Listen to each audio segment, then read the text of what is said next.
الرحمن الرحيم الحمد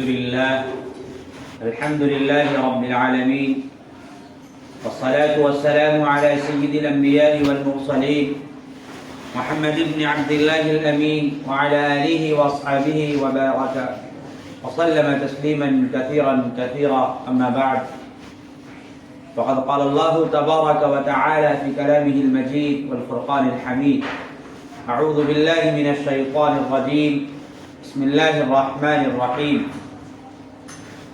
اقرأ باسم ربك الذي خلق الإنسان من علق وقال في موضع آخر أعوذ بالله من الشيطان الرجيم يا أيها الذين آمنوا قوا أنفسكم وأهليكم نارا صدق الله العظيم. محترم بزرگوں اور عزیزان ملت، سنت آپ حضرات بعد میں ادا کر لیجئے گا، وقت دیا جائے گا. میرے محترم بزرگوں اور عزیز ساتھیوں، ابھی میں نے آپ حضرات کے سامنے ایک آیت کریمہ اور ایک سورت کی دو آیت تلاوت کی ہے، جس میں اللہ تبارک و تعالی تعلیم کی طرف اہمیت دلاتا ہے، علم حاصل کرنے کی طرف متوجہ کرتا ہے اور کہتا ہے یا ایھا الذین آمنوا قوا انفسکم واہلیکم نارا، کہ ایمان والو، جو لوگ ایمان لا چکے ہیں، یہاں پہ مسلمانوں اور مومنوں کر کے خطاب نہیں کیا، یعنی آمنو، ایمان لا چکے ہیں، یعنی آمنو کا صیغہ یہ بتا رہا ہے ماضی میں جو چیز ہوتی ہے، جو ہمارے پیچھے زمانے میں جو چیز ہوتی ہے، وہ چیز پختگی پر دلالت کرتی ہے، وہ چیز پختہ ہو جاتی ہے، اس چیز کو بتاتی ہے. تو اللہ تبارک و تعالی یہ فرما رہا ہے کہ جو لوگ ایمان پر جمے ہوئے ہو، جو لوگ ایمان پر ڈٹے ہوئے ہو، قوا انفسکم، وہ اپنے آپ کو جہنم سے بچائیں. قوا انفسکم واہلیکم نارا، اپنے آپ کو اور اپنے اہل و عیال کو جہنم سے بچائیں. اب اللہ تبارک و تعالی کے اس ارشاد عالی کا کیا مطلب ہو سکتا ہے کہ اللہ تبارک و تعالی فرما رہا ہے کہ جو ایمان لا چکے ہو، اپنے آپ کو اور اپنے اہل و عیال کو، اپنے گھر والوں کو، اپنے نیچے ماتحت لوگوں کو جہنم کی آگ سے بچاؤ، جہنم کے ایندھن سے بچاؤ، جو بڑا خطرناک اور دردناک ہے. تو میرے عزیز ساتھیوں، اس آیت کا مطلب اللہ تبارک و تعالی تعلیم کی طرف متوجہ کر کے کہتا ہے کہ جو آج کل ہم اور آپ تعلیم کی طرف دھیان نہیں دے رہے ہیں، علم حاصل کرنے کی طرف دھیان نہیں دے رہے ہیں، اس کی طرف آگاہ کرتا ہے اور کہتا ہے باخبر ہو جاؤ، یہی تعلیم تمہیں جنت تک لے کر جائے گی. علم حاصل کرنا کوئی معمولی چیز نہیں ہے. علم، دنیا میں بہت سے علم ہیں، بہت سے علوم ہیں، بہت سے فنون ہیں. ہر ایک اپنے علم کا، ہر ایک اپنے جس سبجیکٹ میں اس کو مہارت ہوتی ہے اس میں وہ ماہر ہو جاتا ہے. اسی طرح اگر اس علم کے ساتھ اقرأ باسم ربک الذی خلق، اللہ تبارک و تعالیٰ کی جو پہلی وحی ہے کہ پڑھیے اپنے رب کے نام سے جس نے آپ کو پیدا کیا ہے، تو اگر تعلیم میں رب کا نام شامل ہے تو وہ تعلیم ہمیں جنت تک لے کر جائے گی. اگر ہم اس تعلیم کو صرف دنیا تک محدود رکھیں اور اس تعلیم کے ذریعے دنیا کا معنی مقصود ہو، اس تعلیم کے ذریعے دنیا کا حصول مقصود ہو، تو وہ ہمارے دنیا میں تو فائدہ دے گی لیکن آخرت میں کوئی فائدہ دینے کا امکان نہیں. اگر اس تعلیم کے اندر انسانیت کا درس نہ ہو، اگر اس تعلیم کے اندر ماں باپ کا ادب و احترام نہ ہو، ماں باپ کے حق تلفی جو کی جا رہی ہے اس کے بارے میں نہ بتایا جا رہا ہو، تو اس سے ہم صرف دنیا میں تو توقع رکھ سکتے ہیں کہ ہمیں دنیا میں عزت مل جائے گی لیکن آخرت میں کوئی عزت کا سوال نہیں ہے. میرے عزیز ساتھیوں، اللہ تبارک و تعالی قرآن حکیم کے اندر فرماتا ہے اقرأ باسم ربک الذی خلق خلق الانسان من علق اقرأ وربک الاکرم الذی علم بالقلم، جس نے قلم کے ذریعے آپ کو لکھنا اور پڑھنا سکھایا. آپ اس تعلیم کو معمولی نہ سمجھیے، آپ اس تعلیم کے ذریعے اللہ تک پہنچیے کہ اللہ کون ہے، اللہ کیسا ہے، اللہ کے نبی صلی اللہ علیہ وسلم نے کیا کیا تعلیمات ہمیں دی ہیں. ان تعلیمات کو سمجھنے اور سیکھنے کے لیے علم حاصل کرنا بہت ضروری ہے، جس کی تائید اللہ کے نبی صلی اللہ علیہ وسلم کی اس حدیث سے ہوتی ہے طلب العلم فریضۃ علی کل مسلم. علم حاصل کرنا ہر مسلمان پر ضروری اور فرض ہے۔ اتنا علم جو ہمیں بتلا سکے کیا چیز حلال ہے اور کیا چیز حرام ہے۔ ہمیں اور آپ کو یہ معلوم ہے کہ تعلیم ہمیں ہمارے لیے سارے راستوں کو ہموار کر دیتی ہے۔ جب ہم علم حاصل کریں گے تو ہمیں پتہ چلے گا کہ ہم جو آج کاروبار کر رہے ہیں اس کاروبار کی کیا کیا شکلیں ہیں اور کیا کیا جائز شکلیں ہیں، کیا کیا ناجائز شکلیں ہیں، لیکن کبھی ہم اس کو جاننے کی کوشش نہیں کرتے۔ کبھی ہمارے اندر یہ فکری نہیں پیدا ہوتی کہ اس کو بھی کوئی سیکھنے کی چیز ہے۔ دنیا میں کوئی بھی چیز، کوئی بھی کام انسان کرنے سے پہلے اس کے ماہرین کے پاس جاتا ہے اور اس سے سیکھتا ہے۔ کبھی یہ نہیں ہوتا ہے کہ ہم نے بس کسی سے سن لیا اور اس کام کو شروع کر دیا۔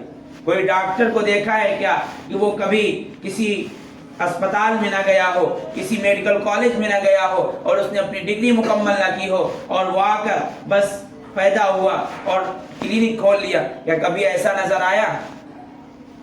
تو ہم اور آپ دین کی تعلیم کو اتنا معمولی کیوں سمجھتے ہیں؟ کیونکہ اللہ کے نبی صلی اللہ علیہ وسلم نے ہر موڑ پر ایک ایک تعلیم، ایک ایک احکام بتلا دیے، کیا کرنا چاہیے اور کیا نہیں کرنا چاہیے۔ پھر بھی ہماری توجہ اس کی طرف نہیں جاتی۔ ہم اپنے بچوں کو انگلش میڈیم اسکول میں پڑھواتے ہیں، ضرور پڑھوائیے، میں آپ کو منع نہیں کرتا ہوں، آپ دنیا کی تعلیم دیجئے، دنیا کی تعلیم بھی ضروری ہے، لیکن ساتھ ساتھ دینی تعلیم دینا اس سے کہیں زیادہ ضروری ہے، کیونکہ دنیا کی تعلیم بچوں کو صرف دنیا میں اعلیٰ مقام پر پہنچا سکتی ہے۔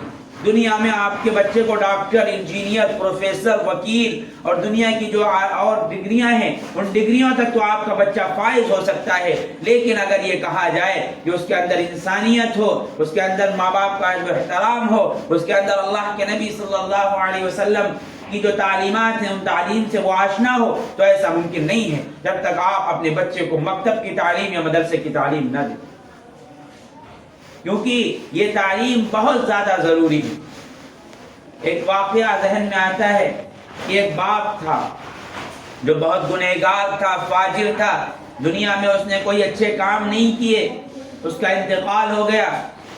خواب میں دیکھا جاتا تھا کہ قبر جہنم کا عذاب اس کو دیا جا رہا ہے، بڑا دردناک عذاب اس کو دیا جا رہا ہے، اور وہ اس عذاب کو برداشت کرنے میں بہت پریشان ہے، کیونکہ جو فاجر شخص ہوتا ہے اللہ نے اس کے لیے جہنم کا وعدہ کیا ہے کہ جس نے میری خلاف ورزی کی، میرے حکموں کو توڑا، میرے حکموں کو پامال کیا، اس کے لیے جہنم ہے، جہنم میں وہ رہے گا۔ تو اس شخص کو بھی اللہ تعالیٰ نے جہنم میں پہنچا دیا، جہنم کا عذاب سہ رہا ہے۔ ایک دن اچانک خواب میں دیکھا جاتا ہے کہ وہ جنت کے بالا خانوں میں عیش کی زندگی گزارنے لگا، جنت کے بالا خانوں میں عیش کر رہا ہے، موج کر رہا ہے، لطف اندوز ہو رہا ہے۔ تو اس سے پوچھا جاتا ہے کہ کون سی ایسی چیز ہے کہ جس نے تمہیں جہنم سے جنت تک پہنچا دیا؟ تو وہ کہتا ہے آج میرے بچے نے مکتب میں قدم رکھا اور وہاں جا کر بسم اللہ الرحمن الرحیم پڑھا، تو جب میرے بچی کی زبان سے بسم اللہ الرحمن الرحیم پڑھا تو پروردگار عالم جوش میں آئے اور کہا کہ جس کا بچہ میرا نام رحمان اور رحیم لے کر میرے نام کو پڑھ رہا ہے، میں کیسے گوارا کر سکتا ہوں کہ میں اس کو جہنم میں جلاؤں، میں اس کو آگ کے ایندھن میں جلاؤں؟ یہ ایسا ہرگز نہیں ہو سکتا، فوراً اس کو جنت میں پہنچا دیا جائے۔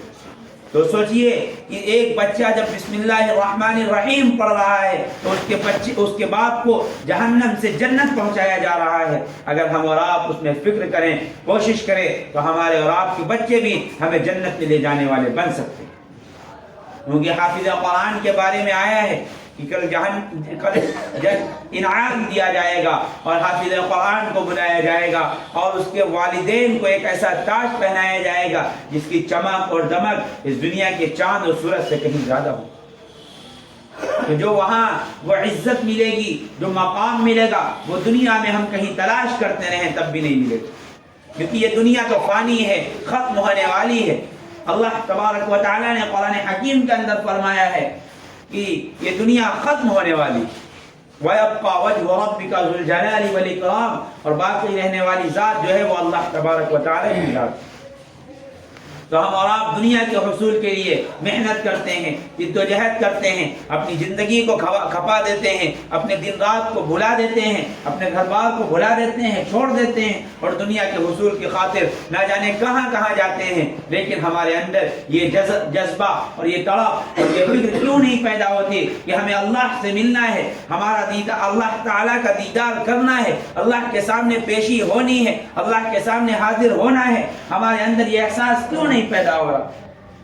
ہم غفلت میں ہوئے، ہم غفلت میں سوئے ہوئے ہیں۔ میرے عزیز ساتھیوں، میرے عزیز دوستوں، وقت بہت کم ہے، محنت بہت زیادہ ہے۔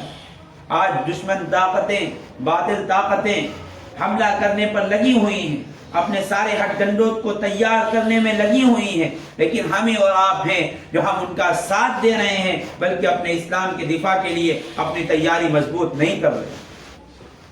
ایک واقعہ میرے ذہن میں آتا ہے، ابھی چند سال پہلے کا واقعہ ہے، 5 سال تقریباً 4 یا 5 سال پہلے کا واقعہ ہے۔ ایک آئی ایس جو سب سے بڑی پوسٹ ہوتی ہے، اس آئی ایس کی پوسٹ کا سب سے آخری اگزام، ایک لڑکی نے سارے اگزام کلیئر کر لیے، جب وہ آخری اسٹیج پر پہنچی، اس کو عہدہ دیا جانے والا تھا، تو آخری جو امتحان تھا، اس امتحان میں اس سے سوال کیا جاتا ہے، بتاؤ تم مسلمان ہو، تمہارا مذہب اسلام ہے، تو تم اپنے مذہب کے بارے میں جو قرآن کریم جو سب سے اہم کتاب ہے، اس قرآن کریم کی کوئی صورت مجھے سناؤ۔ میرے عزیز ساتھیوں، اس واقعے پر ذرا غور کریے اور اس واقعے سے عبرت حاصل کریے۔ اس سے پوچھا جا رہا ہے کہ تم اس قرآن کریم کی ایک سورت سنا دو، تو اس نے کہا مجھے یاد نہیں ہے۔ پھر اس سے پوچھا جاتا ہے کہ ذرا بتاؤ اس کی کوئی آیت سنا دو، ایک چھوٹی سی آیت سنا دو۔ وہ کہتی ہے مجھے اس کے بارے میں کچھ بھی معلوم نہیں۔ پھر اس سے کہا جاتا ہے کہ اچھا تم اپنے مذہب اسلام کے بارے میں کوئی بات بتلا دو، کوئی چھوٹی سی بات بتلا دو۔ تو وہ کہتی ہے مجھے کچھ بھی معلوم نہیں، یہاں تک کہہ دیتی ہے مجھے اسلام کو چھوڑ کر باقی جو سوال کرنا ہے آپ کر لیجیے۔ نعوذ باللہ، بچی مسلمان گھر میں پیدا ہو رہی ہے، اس کا مذہب اسلام ہے، لیکن اس کو قرآن کے بارے میں نہیں پتا، اس کو اسلام کے بارے میں نہیں پتا۔ اس کے والدین نے یہ تو فکر کر لی کہ دنیا میں اسے آئی ایس بنانا ہے، اپنی دن رات کی محنت اس پر کھپا دی، اپنے پیسے کو اس پر لگا دیا اور اس کی تیاری مکمل کروا دی۔ جب وہ آخری اسٹیج پر پہنچ رہی ہے تو اسلام کے بارے میں سوال ہو رہا ہے اور وہ جواب دینے سے قاصر ہے۔ پھر اس سے یہ کہہ کر ریجیکٹ کیا جاتا ہے، اور وہ جو ممتحن تھے، جو جج تھے، وہ کہتے ہیں جب تم اپنے اسلام کے بارے میں نہیں جانتی، جب تم کو قرآن کے بارے میں کچھ علم نہیں ہے، تو تم جس پوسٹ پر جا رہی ہو، جس عہدے پر جا رہی ہو، وہاں تمہارے سامنے ہندو بھی آئیں گے، سکھ بھی آئیں گے، عیسائی بھی آئیں گے، تم کیسے فیصلہ کرو گی؟ تو جاؤ، تم کو یہاں سے ریجیکٹ کیا جائے۔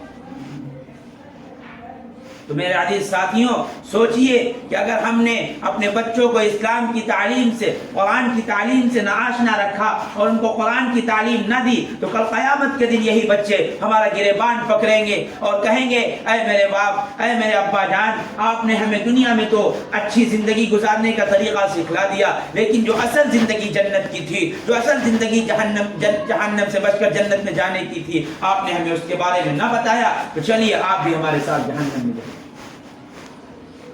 تو میرے عزیز ساتھیوں، میرے عزیز دوستوں، ہمیں اور آپ کو بھی فکر کرنے کی ضرورت ہے، ہمیں اور آپ کو بھی دین سیکھنے کی ضرورت ہے، کیونکہ ہم میں ہر ایک جب تک سیکھے گا نہیں، جب تک عمل نہیں کرے، ہر کام کو سیکھ کر کرنا ہے۔ اسی لیے دین کی چھوٹے کام کو بھی سیکھ کر کرنا ہے۔ یہاں تک کہ شادی بیاہ کا موقع ہو تو بھی اس کے بارے میں سیکھنا ہے کہ ہماری نبوی تعلیم کیا ہے۔ اگر کاروبار کرنا ہے، کوئی بھی کاروبار کرنا ہے، اس کے بارے میں سیکھیں ہماری نبوی تعلیم کیا ہے۔ نماز ہے، نماز پڑھنے سے پہلے صرف دیکھا دیکھی میں نماز نہ پڑھیں، اس کو سیکھیں کہ ہمارے نبی صلی اللہ علیہ وسلم کی نماز کیسی تھی۔ روزہ رکھنا ہے، روزہ رکھنے کے بارے میں ہم اپنے بڑوں سے پوچھیں، جو صاحب علم ہے ان سے پوچھیں، ان کے پاس جائیں اور ان سے پوچھیں کہ روزہ رکھنے کے کیا مرتبے ہیں اور کیا روزہ رکھنے کا مقام ہے اور کس طرح روزہ ٹوٹتا ہے، اس کی کیا کیا وجوہات ہیں، وہ سب پوچھیں۔ اگر ہم نہیں پوچھ رہے تو ہم گنہگار ہوں گے، کل قیامت کے دن اللہ تبارک و تعالیٰ کے سامنے پیش ہوں گے، ہم یہ عذر پیش کریں گے ہمیں معلوم نہیں تھا، تو ہمارا یہ عذر قبول نہیں کیا جائے۔ تو میرے عزیز ساتھیوں، میرے عزیز دوستوں، بہت محنت کی ضرورت ہے، بہت فکر کی ضرورت ہے۔ آج ہمارے نونہال بچے، چھوٹے بچے جن کو ہم ماڈرن اسکول میں، ایجوکیٹڈ اسکول میں پڑھا دیتے ہیں، وہ اپنے باپ کا ادب و احترام بھول جاتے ہیں، اپنے باپ کی عزت بھول جاتے ہیں. جب ان کے پاس پیسہ ہوتا ہے تو ان کو یہ بتایا ہی نہیں جاتا ہے کہ تمہارے باپ کا کیا مقام ہے، تمہارے باپ کا کیا مرتبہ ہے، تمہاری ماں کا کیا مقام ہے، تمہاری ماں کا کیا مرتبہ ہے. انسانیت کسے کہتے ہیں، انہیں اس کا درس نہیں دیا جاتا. انہیں صرف یہ بتایا جاتا ہے دنیا میں پیسہ کیسے کمانا ہے.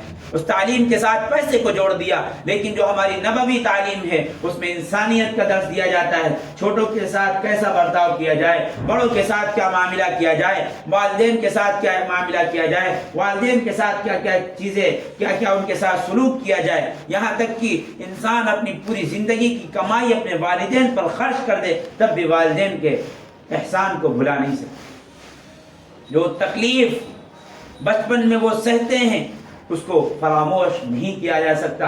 لیکن آج ہمارے معاشرے کا حال یہی ہے. ہم اپنے ماحول کو دیکھتے ہیں، اپنے کلچر کو دیکھتے ہیں، اپنے معاشرے کو دیکھتے ہیں تو ہمارے اندر غیروں کی تہذیب آ گئی، ہمارے اندر غیروں کی تہذیب پنپ رہی ہے. ہم اس کو یوں ہی نظر انداز کر دیتے ہیں، جس طرح چل رہا ہے اسی طرح چھوڑ دیتے ہیں. یہ ہمارے لیے دنیا میں بھی مضر ہے اور کل قیامت کے دن بھی حجت بنے گی. میرے عزیز ساتھیوں، میرے عزیز دوستوں، اللہ تبارک و تعالی نے اللہ کے نبی صلی اللہ علیہ وسلم کے زمانے میں صحابہ کرام رضوان اللہ تعالی علیہم اجمعین کو جب علم حاصل کرنا ہوتا تھا تو ان کے گھر کا ایک آدمی کاروبار کرتا تھا تو دوسرا مسجد میں ہوتا، دوسرا علم حاصل کر رہا ہوتا، اس کا پڑوسی علم حاصل کر رہا ہوتا. ایک اگر بازار میں ہے تو دوسرا مسجد میں ہے. لیکن کیا آج ہمارے اندر ایسا ماحول نظر آتا ہے؟ صحابہ کرام کی زندگی کو پڑھ کر دیکھیے کہ صحابہ کرام کے اندر علم کی کیسی تڑپ تھی، علم کی کیسی لگن تھی. انہوں نے اپنا سب کچھ قربان کر دیا اللہ کے نبی صلی اللہ علیہ وسلم پر. جب دین کی کوئی بات اللہ کے نبی صلی اللہ علیہ وسلم بتاتے تھے تو اس پر غور سے سنتے تھے. لیکن آج ہمیں بتایا جاتا ہے، سمجھایا جاتا ہے، تب بھی ہمارے اندر کوئی اثر نہیں ہے. پھر بھی ہماری مسجدیں ویران ہیں، ہماری مسجدوں کا کوئی پرسان حال نہیں ہے. صرف جمعے کے دن ہماری مسجدوں میں کچھ نمازی آ جاتے ہیں، باقی عام دنوں میں یہ نمازی کہاں چلے جاتے ہیں؟ کیا صرف جمعے کی نماز ہم پر فرض ہے اور باقی نماز ہم پر فرض نہیں کی گئی ہیں؟ جس طرح جمعے کی نماز ہم پر فرض کی گئی ہے اسی طرح باقی تمام 5 نمازیں ہم پر فرض کی گئی ہیں. ان کا چھوڑنا، ان کے چھوڑنے پر کل قیامت کے دن جہنم کی آگ میں ایک نماز کے قضا کرنے پر 2,88,00,000 برس جہنم میں جلایا جائے گا. تو کیا ہم اس ایندھن کو، اس آگ کو برداشت کرنے کی سکت رکھتے ہیں؟ کیا ہمارے اندر طاقت ہے اس کو برداشت کرنے کی؟ اور ہمارے جو بھائی نماز پڑھتے ہیں میں ان سے بھی کہتا ہوں کہ اپنی نماز کو سیکھیں پھر اس کے بعد پڑھیں، کیونکہ بغیر سیکھے ہم کوئی کام نہیں کر سکتے. اسی طرح دین کو ہم معمولی نہ سمجھیں، اس کے اندر کوشش کریں، اپنا تن من دھن سب کچھ لٹانے کے لیے تیار ہوں. جب تک ہمارے اندر جذبہ نہیں ہوگا، فکر نہیں ہوگی، جب تک وہ چیز ہمیں حاصل نہیں ہوگی. ہمیں کوئی کام کے لیے بھیجا جائے، کسی مشن کے لیے ہمیں بھیجا جائے اور ہم اس مشن پر جائیں اور اس کام کو نہ کریں تو کیا ہمارا جانا وہاں قابل قبول ہوگا یا نہیں ہوگا؟ تو دنیا میں ہمیں جس کام کے لیے بھیجا گیا ہے، جس مشن کے لیے بھیجا گیا ہے، اس مشن میں لگ جائیں.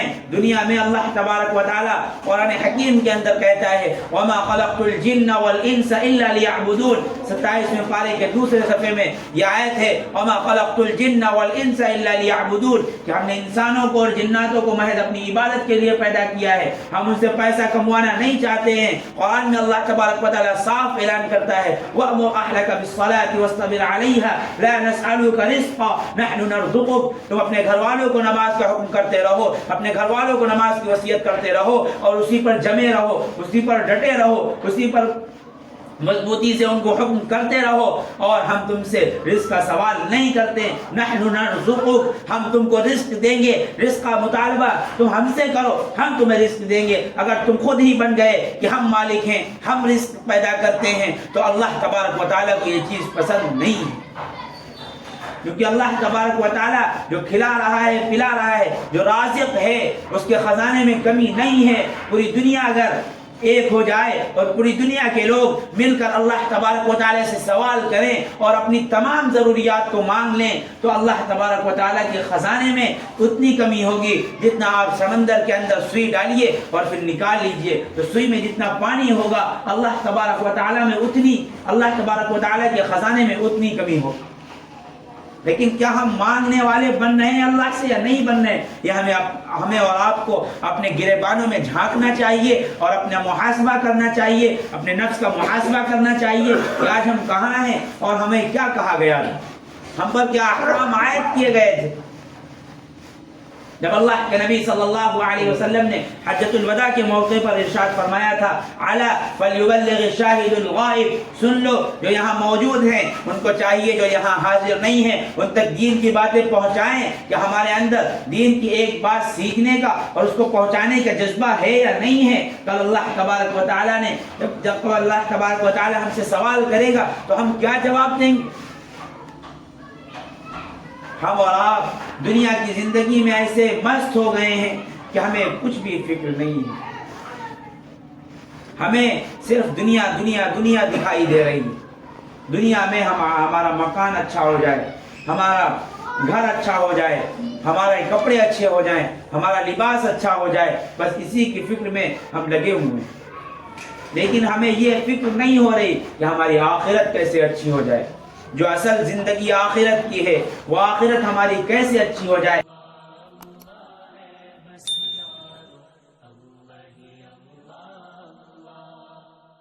وہ سب کا مالک ہے،